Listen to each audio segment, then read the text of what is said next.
નમસ્તે મિત્રો, હું હરિવર્ધન ચોકસી આપ સૌનું સ્વાગત કરું છું. મિત્રો, આજના વિડીયોમાં આપનું ખૂબ ખૂબ સ્વાગત.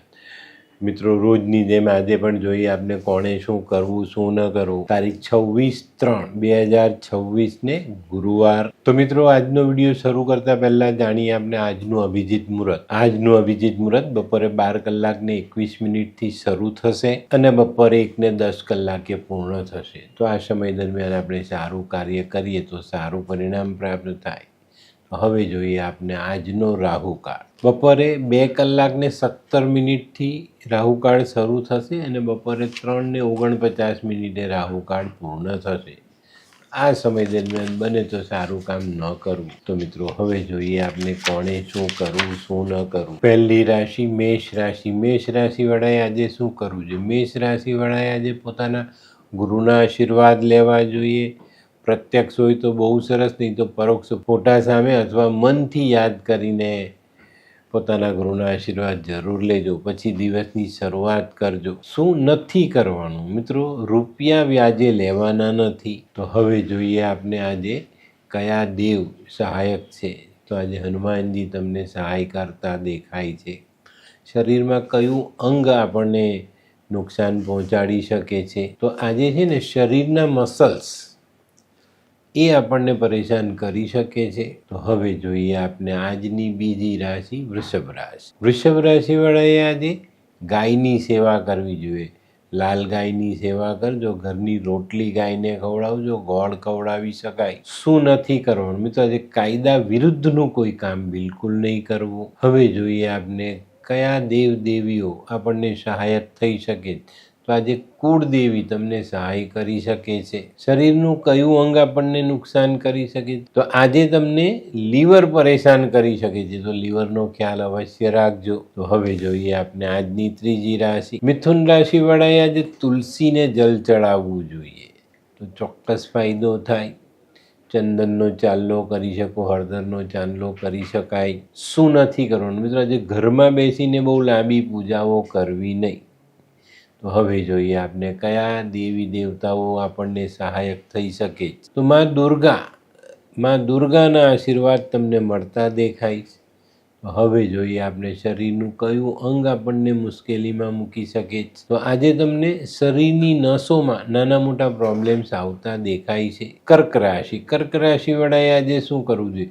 કર્ક રાશિવાળાએ આજે શિવજીની પૂજા કરવી જોઈએ. હળદરવાળા પાણીથી ભગવાનને અભિષેક કરવો જોઈએ અને આપણા ઘરમાં રહેલા વડીલોની સેવા ખાસ કરજો. એમને ક્યાંક ને ક્યાંક મદદરૂપ થશો તો ફાયદો જરૂર થશે. શું નથી કરવાનું? મિત્રો, આજે વધારે પડતું બોલવાનું નથી. તો હવે જોઈએ આપણે કયા દેવી દેવતા સહાયક છે. તો ભગવાન વિષ્ણુની સહાય આજે તમને મળતી દેખાય. શરીરમાં કયું અંગ આજે પરેશાન કરી શકે છે? તો આજે તમારું માથું તમને પરેશાન કરી શકે છે.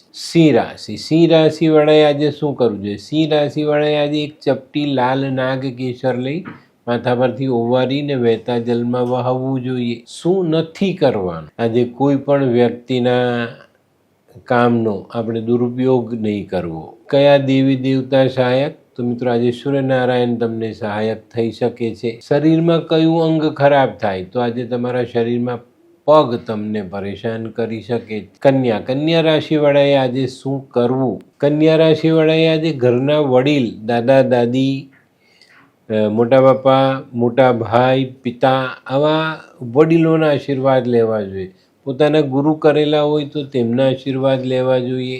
શું નથી કરવાનું? મિત્રો, આજે રસોડાની બહાર બેસીને જમવું નહીં. કયા દેવી દેવતા આપણને સહાયક થઈ શકે? તો આજે માં સરસ્વતીનો આશીર્વાદ તમને મળતો દેખાય. શરીરમાં કયું અંગ આપણને પરેશાન કરી શકે છે? તો આજે તમારા શરીરમાં લીવરની સાથે રહેલું પેનક્રિયાસ આ તમને પરેશાન કરી શકે છે.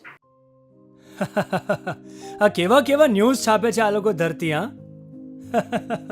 શું હસ્યા કરો છો? આખો દિવસ પેપર વાંચો છો. તમને કઈ ચિંતા થાય છે કે નહીં? આ દુનિયાની ચિંતા હું શું કામ કરું? ગાંડો છું? લોકોની નહીં, આપણી દીકરીની ચિંતા. તેનું ગોઠવાતું નથી. હા, એની ચિંતા તો મને પણ છે, પણ શું કરીએ કંઈ સમજાતું જ નથી. મમ્મી, પપ્પા. અરે મમ્મી, તમને ગમતા સમાચાર આપું. અરે શું? પપ્પા હવે તમે મારી ચિંતા કરવાનું છોડી દો. કેમ? મારી પેલી ફ્રેન્ડ હતી ને જે લગ્ન માટે છોકરો શોધતી હતી પણ તેને યોગ્ય પાત્ર મળતું ન હતું. કોણ પેલી નીલમ? હા, નીલમ. તેને માત્ર 3 જ મહિનામાં પોતાના માટે સુંદર, સુશીલ અને સંસ્કારી પાત્ર મળી ગયું. શું વાત કરે છે સોનુ? હા મમ્મી, એણે લાલ કિતાબ બનાવીને પોતાની જિંદગી બદલી નાખી. લાલ કિતાબ? હા પપ્પા, લાલ કિતાબ. તો ચાલો આપણે પણ બનાવીએ લાલ કિતાબ. શું તમારા સંતાન માટે યોગ્ય જીવનસાથી શોધી શકાય?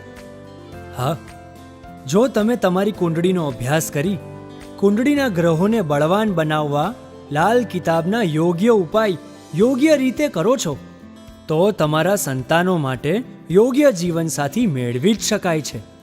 તો ચાલો બનાવીએ પોતાના સંતાનોની લાલ કિતાબ.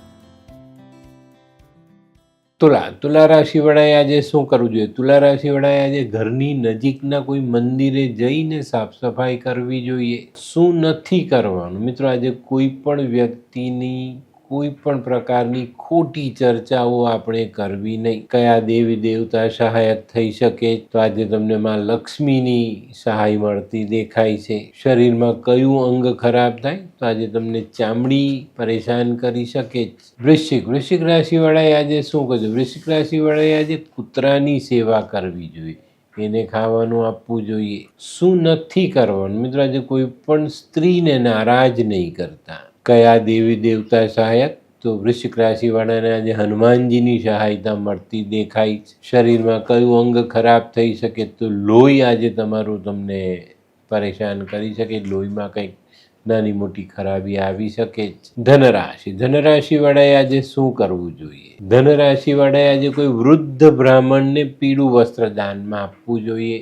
શું નથી કરવાનું? મિત્રો, આજે વાહન ચલાવતી વખતે બિલકુલ પણ બેદરકારી રાખવી નહીં.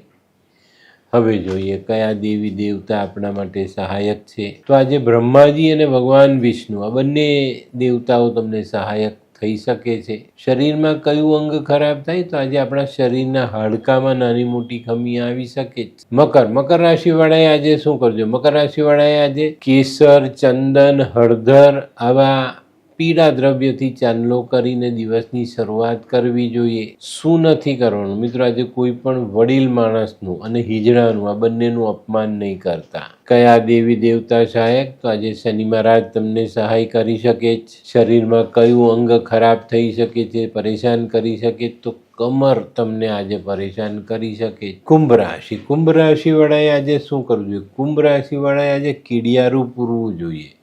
લોટ અને ખાંડ ભેગા કરીને કીડીને ખવડાવવા જોઈએ. શું નથી કરવાનું? મિત્રો, આજે કોઈ ખોટા વ્યક્તિ સાથે સંબંધ વધારવા નહીં. હવે જોઈએ આપણે કયા દેવી દેવતા સહાયક છે. તો આજે તમને ભગવાન સૂર્યનારાયણ અને શનિદેવ બંને દેવતાઓ તમને સહાય કરી શકે. શરીરમાં કયું અંગ ખરાબ થઈ શકે? તો આજે પીઠના સ્નાયુઓ તમને પરેશાન કરી શકે. હવે જોઈએ આપણે મીન રાશિવાળાએ આજે શું કરવું જોઈએ? મીન રાશિવાળાએ આજે પીળી રાઈ મંદિરમાં દાન કરવી જોઈએ. શું નથી કરવાનું? મિત્રો, આજે જૂનો લોખંડનો ભંગાર સામાન ખરીદીને ઘરે લાવવો નહીં. કયા દેવી દેવતાઓ આપણને સહાયક થઈ શકે? મીન રાશિવાળાને આજે ભગવાન વિશ્વકર્માની સહાય મળતી દેખાય. શરીરમાં કયું અંગ આપણને તકલીફ આપી શકે? પગમાં જે ઘૂંટી છે ને, ઘૂંટીની નીચેનો ભાગ તમને પરેશાન કરી શકે છે. પગના પંજા આજે તમને દુખાવો થાય અથવા એમાં કોઈ નાની મોટી ખરાબી આવવાની શક્યતા બહુ પ્રબળ છે. તો મિત્રો, આ તો તમારા માટે આજે કોણે શું કરવું શું ન કરવું એનું સંપૂર્ણ જ્ઞાન. તો આજનો વિડીયો ગમ્યો તો લાઈક કરો, શેર કરો, યુટ્યુબ જોનારા શેર કરે અને સબસ્ક્રાઈબ કરે. હું હરિવર્ધન ચોકસી આપ સૌની રજા લઉં. ફરી મળીએ નવા વિડીયોમાં નવી જાણકારી સાથે. તો ચાલો બદલીએ જિંદગી. નમસ્તે.